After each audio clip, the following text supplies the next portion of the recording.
Bismillahirrahmanirrahim. Assalamualaikum warahmatullahi taala wabarakatuh. Bismillah wassalatu wassalamu ala Rasulillah wa ala alihi wa sahbihi wa mawalah. Wala haula wala quwwata illa billah. Rabbis shrah li sadri wa yassir li amri wahlul 'uqdatam min lisani yafqahu qawli amma ba'du. Terima kasih kawan-kawan semua. Alhamdulillah pada video pembelajaran kali ini saya Tubagus Mansur insyaallah akan menyampaikan sekelumit atau introduction atau maklumat atau ta'aruf pengenalan tentang standar akuntansi syariah di Indonesia. Baik, kita mulai saja. Apa sih standar akuntansi syariah di Indonesia dan bagaimana? Nah, ini insya Allah akan kami jelaskan di video kali ini secara overall dulu. Insya Allah di video-video berikutnya akan kami jelaskan lebih rinci dan detail termasuk contoh-contohnya. Oke, standar akuntansi keuangan atau SAK, disingkat SAK. Apa sih standar akuntansi? Standar akuntansi itu adalah pedoman. Pedoman bagi siapa? Pedoman bagi akuntan dalam menyusun laporan keuangan. Laporan keuangan entitas, baik entitas syariah maupun entitas konvensional. Jadi yang menyusun laporan keuangan itu akuntan publik harus punya standar akuntansi. Nah, standar akuntansinya di Indonesia itu sudah ditetapkan atau bersumber pada Ikatan Akuntan Publik Ikatan Akuntan Indonesia, IAI. Kalau akuntan publik itu IAPI. Tapi kalau untuk standarnya adanya di standar akuntansinya adanya di IAI. Tapi kalau SPAP, standar profesional akuntan publik, adanya di IAPI. Jadi kembali lagi kepada tadi bahwa akuntan yang ingin menyusun laporan keuangan entitas konven maupun syariah itu harus berpedoman kepada standar baku, yaitu standar akuntansi yang berlaku di Indonesia. Nah, nanti apa saja? Nanti di bawah ada. Standar akuntansi keuangan. Nah, terus gimana standar akuntansi keuangan? Kalau standar akuntansi tadi dikatakan pedoman bagi akuntan dalam menyusun laporan keuangan. Standar akuntansi keuangan ini merupakan metode dan format baku. Formatnya sudah standar. Yang digunakan siapa? Yang digunakan oleh akuntan dalam menyajikan informasi keuangan. Jadi standar akuntansi keuangan ini adalah metodenya dan format standarnya. Artinya memang standar ini sudah baku. Yang nanti digunakan oleh penyusun dalam hal ini adalah akuntan ketika ingin menyajikan informasi laporan keuangan. Oke, kemudian kawan-kawan, standar akuntansi. Nah, ini standar akuntansi di Indonesia itu sebetulnya mengalami perubahan dan terus terang berkembang itu mengikuti perubahan dan perkembangannya dunia bisnis global. Artinya kalau dunia global standarnya berubah, standar akuntansi yang ada di Indonesia pun juga ikut berubah. Perubahan yang ada di dunia luar, di internasional, itu selalu diikuti oleh standar lokal atau standar yang disusun oleh IAI saat ini. Saat ini masih IAI. Ke depan setelah berlakunya Undang-Undang P2SK itu standar sudah beralih di kewenangan kelembagaan yang nanti ditetapkan oleh undang-undang. Oke, kawan-kawan, ini yang perlu kalian tahu dan perlu kalian pahami bahwa SAK di Indonesia itu ada 5. Yang pertama SAK umum atau yang orang biasa sebut IFRS, International Financial Reporting Standard. Ini IFRS ini yang diadopsi oleh IAI menjadi standar akuntansi umum, dan ini SAK umum ini kelasnya untuk kelas besar.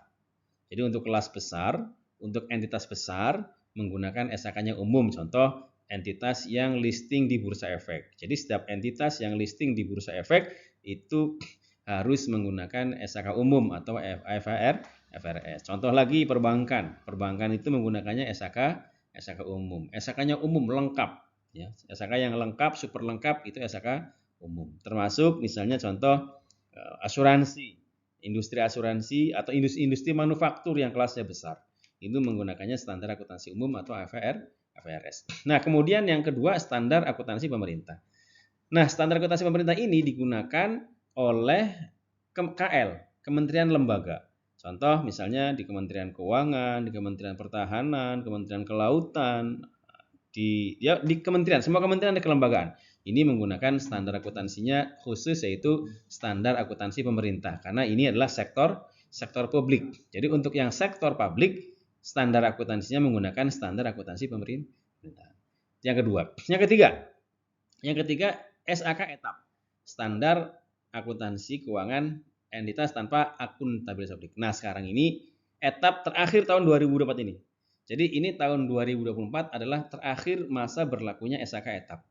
Tahun depan itu SAK etap sudah di-downgrade, sudah tidak ada lagi, dihapus, menggunakan penggantinya adalah SAK entitas private.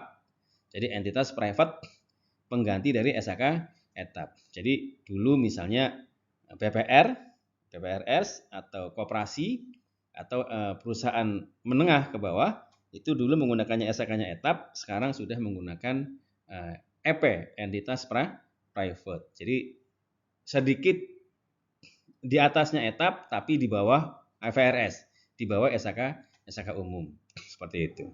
Nah, yang keempat SAK EMKM ya untuk entitas menengah, kecil dan mikro. Ini SAK-nya EMKM. Terus terakhir, nah ini yang terakhir adalah SAK syariah. Nah, nanti ke depan saya akan banyak berbicara tentang SAK syariah. Oke, kemudian kawan-kawan sekalian, karena saya sudah memfokuskan diri di SAK syariah atau di SAS syariah, standar akuntansi syariah, saya ingin banyak mengulas terkait dengan SAK syariah atau SAS syariah. Apa sih standar akuntansi syariah? Sebetulnya standar akuntansi syariah inilah standar yang berbasis pada konsep-konsep akuntansi umum. Jadi sebetulnya SAK syariah ini sebetulnya basisnya itu konsep dari akuntansi umum. Tetapi akuntansi umum yang telah disesuaikan, ditakdilkan, disesuaikan dengan prinsip-prinsip syariah. Jadi konvensional, ditakdilkan, disesuaikan sesuai dengan prinsip-prinsip syariah.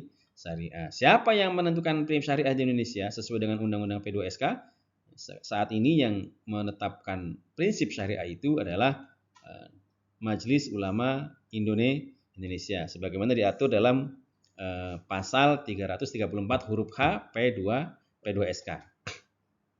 Nah, konsep-konsep tadi yang tadi itu tertuang di mana? Di kerangka dasar penyusunan dan penyajian laporan keuangan syariah. Karena ngomongnya syariah berarti KDPPLK-nya syariah. Nah, ini sebagai dasar pengembangan standar akuntansi keuangan syariah. Nah, ini ada satu hal yang wajib diketahui oleh kawan-kawan sekalian. Apa? Bahwa yang diatur dalam standar akuntansi syariah itu adalah transaksi-transaksi syariah. Nah, transaksi-transaksi syariah ini yang berlaku untuk para stakeholder, para pihak yang melakukan transaksi tersebut. Contoh, misalnya untuk industri perbankan syariah atau BPRS syariah atau bank konvensional yang punya UUS ya, atau pegadaian syariah, koperasi syariah, pokoknya semua labelingnya itu syariah. Maka transaksi-transaksinya itu menggunakan PSAK syariah. Apa aja sih transaksi syariah? Contohnya, misalnya kayak murabahah, mudharabah, istisna, salam, musyarakah, ijarah dan lain sebagainya, termasuk zakat, wa'ad, istisna dan yang lain. Oke, kemudian ini kawan-kawan sekalian, yang harus diketahui juga oleh kawan-kawan terkait dengan standar akuntansi syariah yang berlaku di Indonesia. Ini kawan-kawan semua harus tahu standar akuntansi syariah yang ada di Indonesia itu ada berapa sih sebetulnya. Nanti yang ada ini silakan kalau mau dikomparatifkan dengan AOIV ya yang ada di Bahrain sana ya, karena AOIV juga punya standar akuntansinya ya yang sudah cukup banyak, barangkali mau dikomparatifkan ya antara standarnya DSASIAI dengan standarnya AWIFI. Silakan kalau mau dikomparatifkan. Nah, ini pertama ya, kerangka dasar penyusunan penyajian laporan keuangan syariah. Ini tahun 2007. Efektifnya 2008. Silakan nanti dilihat di tabel ya. Di tabel ini kelihatan. Nah, yang kedua PSAK 59. Jadi sebelum lahirnya PSAK syariah, ini yang pertama lahir itu adalah PSAK 59 akuntansi perbankan syariah. Karena memang waktu itu yang pertama berdiri syariah itulah Bank Muamalat Indonesia, BMI, Bank Muamalat Indonesia. Nah, ini karena yang pertama adalah bank, maka dulu itu masih mengadop PSAK 59-nya itu untuk akuntansi perbankan syariah. Kemudian barulah setelah itu lahir PSAK 101 untuk penyajian laporan keuangan syariah yang direvisi tahun 2016 ya. Kemudian PSAK 102 untuk akuntansi murabahah yang diamandemen tahun 2016. PSAK 103 akuntansi salam ya. PSAK 104 akuntansi istisna, 05-nya mudharabah, 06-nya musyarakah, 07-nya akuntansi ijarah, 08-nya 108 akuntansi transaksi asuransi syariah, 109-nya akuntansi zakat dan infak sedekah, 1110 akuntansi sukuk ya. Sukuk ini untuk yang syariahnya, kalau yang konvennya itu obligasi ya. Terus kemudian PSAK 111-nya akuntansi wa'ad, akuntansi janji. Wa'ad itu janji. Terus 112-nya itu akuntansi wakaf. Nah, kawan-kawan sekalian, ini codingnya itu masih satu ya. Sini ini masih yang lama ini codingnya 101, 102, 103, 1010, 111, 112. Coding ini coding lama. Kalau coding yang baru ini sudah berubah. Depannya bukan lagi 1 tapi 4. Jadi 10101 berarti 401, 402, 403, 404, 405 sampai dengan 412. Ini codingnya sudah berubah. Tahun 2024 ini akhir ini sudah mengikuti coding yang baru, kepalanya itu bukan lagi satu. Misalnya PSAK akuntansi wakaf itu 112. Nah, sekarang sudah dirubah codingnya menjadi PSAK 412. Jadi kepalanya bukan lagi satu, kepalanya 4. Seperti itu kawan-kawan ya. Nah, perlu diperhatikan juga kawan-kawan bahwa Dewan Standar Akuntansi Syariah IAI itu juga menerbitkan bukan hanya produk standar saja, tapi juga bultek ya, buletin teknis. Nah, ini yang sudah terbitkan bultek nomor 5 terkait dengan pendapatan dan biaya untuk murabahah. Oke kawan-kawan sekalian. Kemudian untuk pertama ya, ini saya langsung ke 102 ya, karena kalau yang 101-nya itu untuk penyajian ya, penyajian laporan keuangan syariah. Nah, sekarang saya langsung masuk ke PSAK 102 yaitu murabahah. Ini sengaja saya tulis bahasa Arabnya murabahah ya. Akuntansi murabahah. Jadi ini di sini ada apa namanya? Sengaja saya tulis Arabnya ini biar kawan-kawan juga nanti bisa membedakan gitu ya. Ini di sini ada ya. Nah, ini saya ini ya, saya tandai ya ini ya di sini ya. Ini murabahah itu kan, ini saya tulis murabahah. Nah, ini kalau bahasa Arabnya ya, kalau bahasa Indonesianya ini murabahah. Bahasa Arabnya murabahah. Asal katanya dari rabaha. Bahasa Arabnya rabaha yurabihu. Murabahatan. Jadi fiilnya rabaha dari wazan fa'ala. Fa'ala yufa'ilu mufa'alatan. Rabaha yurabihu, masdarnya murabaha. Orangnya murabih.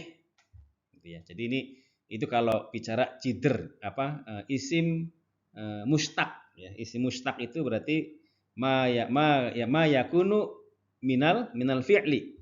Jadi ada isim mustaq, ada isim jamid. Kalau isim jamid berarti dia tidak bisa dijadikan fiilnya, itu tidak bisa diambil. Tapi kalau isim mustaq itu bisa diambil dari fiilnya. Tadi rabaha yurabihu murabaha. Nah, murabaha itu adalah isim mustaq. Kalau isim mustaq berarti ada fiilnya.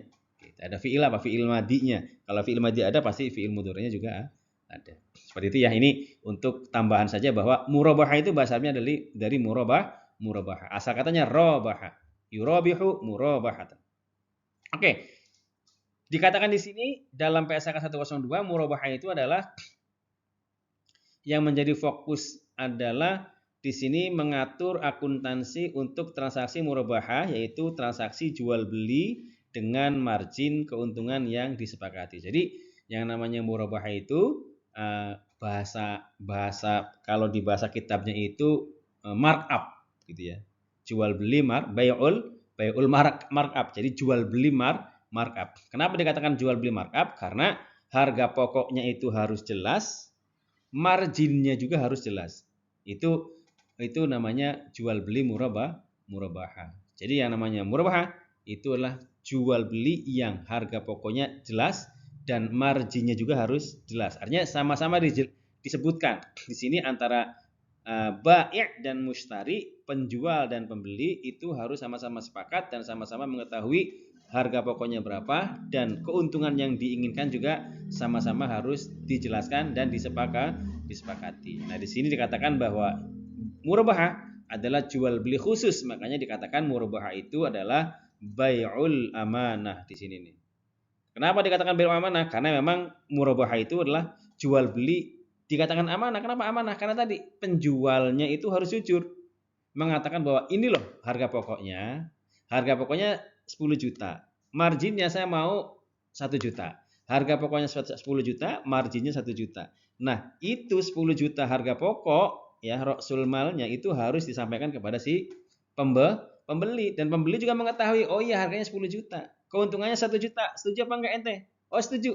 Ya sudah kalau pembelinya setuju artinya di sini bai'ul amanahnya sudah terpenuhi.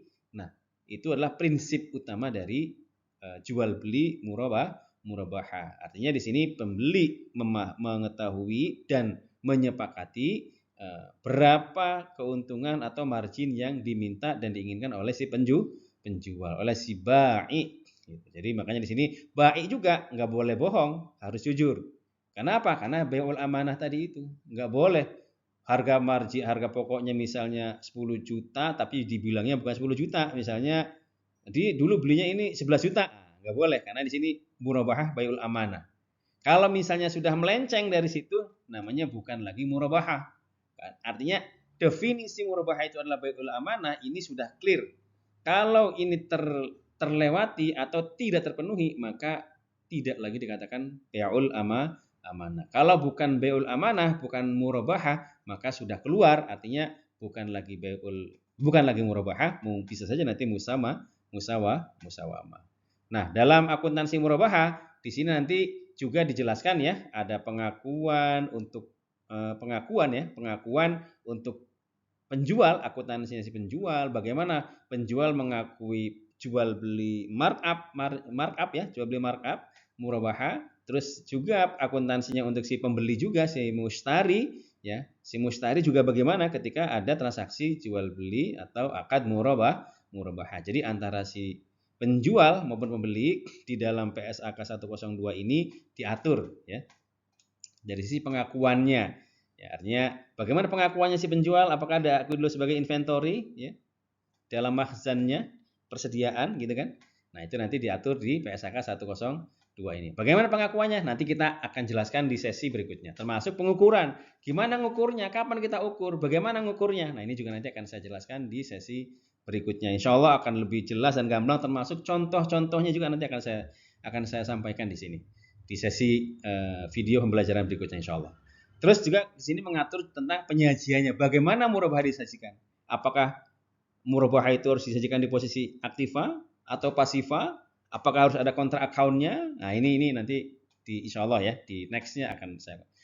Termasuk juga di sini di PSAK 102 mengatur pengungkapan transaksi murabahah. Oke. Di sini di dalam PSAK 102 itu yang harus diterapkan ini untuk lembaga keuangan syariah. Jadi semua lembaga keuangan syariah, koperasi syariah yang melakukan transaksi murabahah baik sebagai bai' maupun sebagai mushtari itu harus menerapkan 10102. Jadi LKS ya. Jadi lembaga keuangan syariah dan koperasi syariah yang melakukan transaksi. Jadi baik si bai' maupun si mushtarinya itu adalah LKS atau koperasi syariah. Jadi antara lawan transaksi ya, antar lawan transaksi itu LKS atau koperasi syariah. Jadi baik si penjualnya itu LKS koperasi, pembeli juga LKS koperasi, ini harus menerapkan PSAK 1002.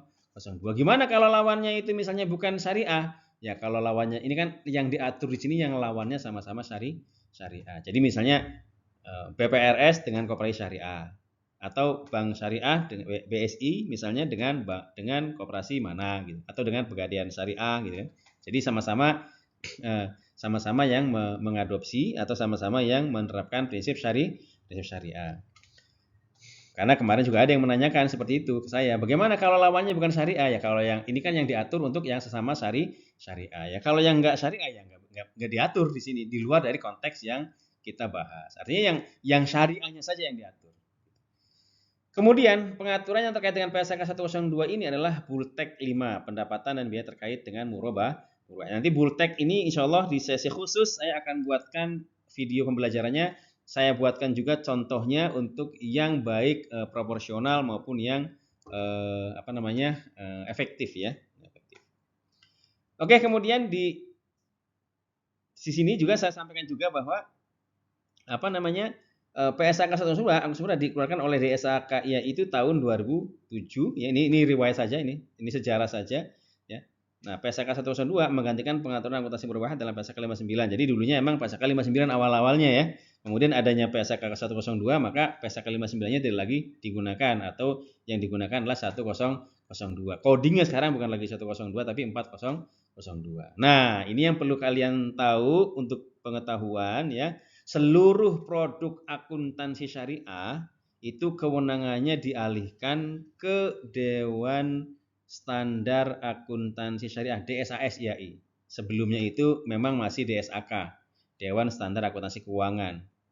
Karena memang DSAS-nya belum ada, syariahnya belum ada. Setelah adanya DSAS, DSAK tidak lagi ngopeni, tidak lagi ngelola, tidak lagi ngurusi syariah karena sudah ada syariahnya, maka yang mengurusi kewenangannya ada di DSAS. Nah, sekarang itu akan beralih lagi dengan berlakunya Undang-Undang Nomor 4 Tahun 2023 tentang pengembangan dan penguatan sektor keuangan P2SK. Nah, dengan adanya P2SK nanti standar ini juga akan beralih lagi nanti kewenangannya. Nah, saya nggak tahu nih kapan nih, mungkin apakah tahun ini atau tahun depan. Standar itu nanti tidak lagi kewenangannya di IAI tapi di bawah kelembagaan tertentu yang masih digodok. Jadi nanti ke depan standar itu tidak lagi di DSAK ya, DSAS atau DSAK IAI ya. Nanti akan ada lembaga yang sendiri yang memang itu diatur atau memang ditetapkan oleh Undang-Undang Nomor 4 Tahun 2023 tentang P2SK. Oke, kawan sekalian, tadi sudah kita bahas tentang akuntansi murabahah, sekarang ngomongin tentang akuntansi salam. Salam juga sama, ya. Ini kita singkat-singkat saja ya. Salam juga sama, nanti di akuntansi salam juga di PSAK 103 juga mengatur tentang pengakuan salam bagaimana, terus pengukuran salam juga seperti apa, penyajiannya juga bagaimana, pengungkapan transaksi salam juga nanti seperti apa. Nah, ini nanti insya Allah akan kita buatkan video khusus yang membahas tentang salam, termasuk juga nanti contoh-contoh yang realnya, termasuk nanti salam paralel seperti apa ya, baik antar entitas syariah maupun syariah dengan yang non syariah atau yang konvensional. Insya Allah akan saya buatkan di sini. Di video pembelajaran ini saya hanya ingin menyampaikan standar apa saja yang memang ada di PSAK yang syariah. Untuk detailnya insya Allah akan saya susulkan di video selanjutnya. Terus kemudian PSAK 103 salam yang keempatnya PSAK tentang istisna. Ini sengaja saya tuliskan bahasa Arabnya, asal bahasa Arabnya ini. Istisna, asalnya sona'a yasnu'u. Atau istasna'a yastasni'u, istisna ini. Asalnya dari istaf'ala. Wazannya itu istaf'ala, yastaf'ilu, istaf'ala. Nah, istisna juga dalam PSAK ini mengatur tentang pengakuan untuk penjual bagaimana, pembeli juga bagaimana, itu nanti diatur pengakuannya. Pengukurannya juga diatur, penyajiannya juga diatur, termasuk pengungkapan istisna, baik istisna paralel juga itu nanti dia diatur. Seperti apa sih istisna nanti insya Allah akan kami jelaskan lebih lanjut. Mudorobah. Nah, sekarang PSAK 105 tentang akuntansi mudorobah. Di sini juga nanti di akuntansi mudorobah Juga mengatur tentang pengakuannya bagaimana, pengukurannya, penyajiannya, baik penyajiannya untuk suhaibul mal dan pengelola dana, si mudorib ya. Suhaibul mal itu pemilik dana dan juga yang mengelolanya. Yang mengelola dana itu namanya mudorib. Bagaimana penyajiannya si suhaibul mal dan pengelola si mudorib? Nah, terus mudorobanya itu apakah nanti dia mutlakoh atau muqayyadah? Nanti juga akan saya jelaskan di insyaallah di lanjutnya. Terus kemudian mengatur juga tentang pengungkapan. Pengungkapan baik dari si sahibul mal dan juga pengungkapan untuk si pengelola dana. Gitu ya. PSAK 106 akuntansi musyarakah. Nah, ini akuntansi musyarakah juga sama di sini mengatur tentang pengakuan, pengukuran, penyajian dan pengungkapan. Nanti apa sih musyarakah dan bagaimana? Contohnya seperti apa? Baik yang mitra aktif, yang enggak aktif seperti apa? Nanti insyaallah. Kemudian PSK 107 tentang akuntansi ijarah. Nah, di akuntansi ijarah juga di sini mengatur untuk pengakuan ijarah adiyah ya atau sewa biasa. Ini kan ijarah itu sewa ya. Sewa biasa atau ijarah muntahiyah bitamlik, ijarah yang nanti akhirnya itu akan jadi kepemilikan. Jadi milik atau kalau ijarah biasa itu di kitanya namanya operating list ya. Ijarah itu operating list. Tapi kalau ijarah muntahiyah bitamlik itu di sana di Indonesianya itu namanya leasing dengan hak opsi. Nah, atau opsinya itu nanti pada saat akhir akan menjadi milik. Sama, ijarah muntahiyah bitamlik, muntahiyah akhirnya bitamlik akan menjadi milik. Nanti bagaimana miliknya? Nanti ya diatur nanti di insyaallah di sesi khusus. Apakah nanti modelnya akan hibah atau apa? Nanti itu nanti insyaallah akan kita jelaskan lebih rinci insyaallah satu persatu insyaallah. Ini semua PSAK yang kita bahas nanti akan saya buatkan video pembelajarannya khusus masing-masing. Kalau sekarang ini hanya highlight saja. Highlight akuntansi apa sih PSAK ini gitu aja. Oke, kemudian PSAK 108 itu tentang akuntansi transaksi asuransi syariah atau at-ta'min. Ta'min itulah asuransi syariah. Ini sama di PSAK 108 juga mengatur tentang pengakuan, pengukuran, penyajian sama pengungkapan transaksi asuransi syariah. Jadi transaksi syariah seperti apa sih? Gimana cara penyisian teknisnya? Nah, ini insyaallah next video lah. Ya. Terus gimana divisi underwriting, penyisian teknis, saldo dana tabarru? Itu nanti insyaallah akan kita jelaskan di next video. Oke, kemudian berikutnya PSAK 109. Ini PSAK 109 itu akuntansi zakat dan infak sedekah. Zakat, infak, sedekah. Nah, ini untuk infak biasanya sedekah zakat ini untuk entitas Basnas ya, Basnas atau OPZ, organisasi pengelola zakat atau yang di kita Basnas lah ya di Indonesia Basnas atau Lasnas, Lembaga Badan Amil Zakat Nasional atau swastanya itu Lasnas, Lembaga Amil Zakat Nas Nasional. Kalau swasta, kalau Basnas itu di pusatnya Basnas RI, di wilayahnya berarti Basnas provinsi. Kalau di kabupaten kotanya berarti Basnas kabupaten atau Basnas kota. Di samping itu juga ada juga OPZ lain yang mengelola zakat, yaitu adalah lembaga amil zakat. Baik lembaga amil zakat yang ada di pusat maupun yang ada di wilayah maupun kota kabupaten.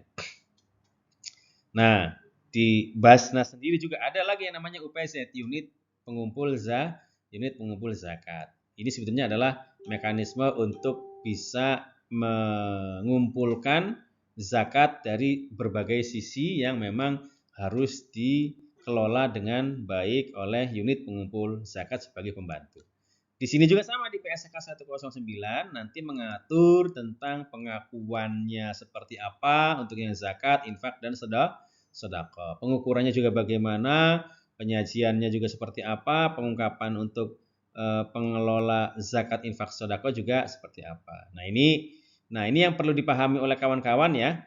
PSAK 109 ini diterapkan itu hanya untuk entitas amil yang mengelola zakat, infak dan sedekah. Jadi kalau entitas selain amil tidak boleh mengelola zakat, infak, sedekah. Misalnya perusahaan apa? Perusahaan perkebunan. Nah, nggak boleh.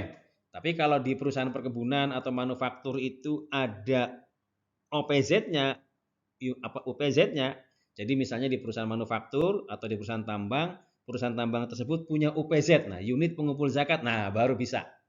Ya, kan? Jadi kalau ada di unit tambang, manufaktur ataupun entitas apapun yang konvensional misalnya, tapi ada UPZ-nya, unit pengumpul zakatnya, boleh menerapkan PSAK 109. Tapi kalau untuk manufakturnya ya nggak bisa pakai PSAK 109 karena itu kan bukan ranahnya, bukan areanya, makornya bukan di situ. Nah, di sini juga ini pernyataan ini ya PSAK 109 ini tidak diterapkan pada entitas syariah bukan amil. Jadi yang tadi saya katakan kalau bukan amil nggak boleh. Jadi yang menerima zakat dan mengelola infak sedekah entitas syariah mengacu pada jadi entitas syariah ya entitas syariahnya saja kalau bukan amil itu nggak boleh. Jadi entitas syariahnya saja contoh misalnya bank syariah gitu bank syariah itu nggak boleh ya menggunakan PSAK 109. Tetapi di bank syariahnya itu, di bank syariahnya misalnya BSI punya UPZ, unit pengumpul zakat atau punya LAS. Nah, LAS-nya itu baru pakai PSAK 109. Tapi kalau BSI-nya menggunakan PSAK 109 nggak boleh. Ya, jadi kalau BSI-nya mengacunya kemana? Ya BSI-nya mengacu kepada PSAK 101. Tapi untuk 109-nya itu nggak boleh. Gitu ya. Nah, karena apa? Karena di sini di PSAK ini itu di PSAK 109 itu ya menjelaskan, mengungkapkan bagaimana itu dana amil, mustahik, muzaki itu kan. Terus nisab, dana zakat, apa itu aset kelolaan, dana infak dan sedekah ya. Nah, ini semua diatur dalam PSAK 109 insya Allah akan kita buatkan sesi khusus ya. Semuanya akan insya Allah akan kita buatkan sesi khususnya. Sekarang masuk ke PSAK 110 yaitu akuntansi sukuk ya, sukuk atau obligasi lah kalau di konvensionalnya. Sukuk ya. Nah, di PSAK 110 juga itu mengatur tentang pengakuan untuk akuntansinya penerbit sukuk, pengakuan untuk akuntansinya investor. Ini diatur di dalam PSAK 109. Termasuk juga mengatur bagaimana pengukurannya, bagaimana penyajiannya dan bagaimana pengungkapan transaksi sukuk. Nah, saat ini sukuknya adalah ijaroh dan sukuk mudorobah. Kemudian yang 111 atau 411 ya. Dulu 411 sekarang menjadi 411. Yaitu akuntansi wa'ad. Wa'dun itu artinya janji. Wa'ad itu janji. Ma wa'adar rahman. Jadi bagaimana janjinya Allah. Jadi di dalam akuntansi wa'ad janji. Nah, di sini agak beda untuk di akuntansi wa'ad ya. Nah, di akuntansi wa'ad ya, di sini mengatur apa? Mengatur pengakuan. Bagaimana pengakuannya wa'ad ya, baik yang menerima wa'ad ataupun yang memberi wa'ad, yang menerima janji maupun yang memberikan janji.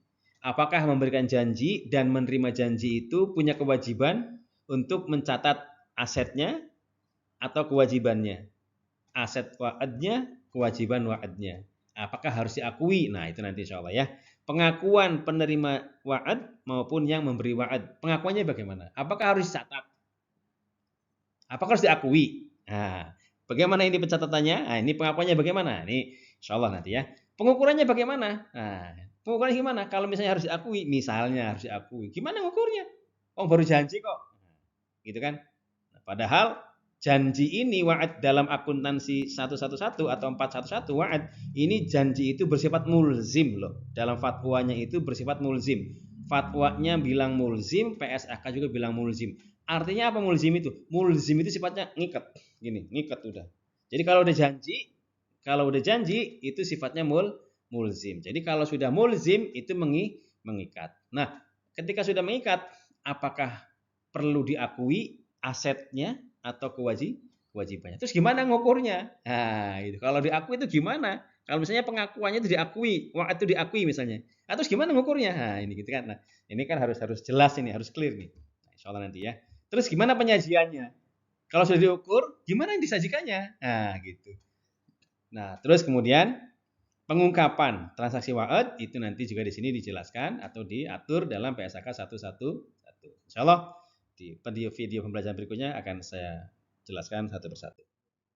Terakhir, ini PSAK 112 atau 412 akuntansi wakaf.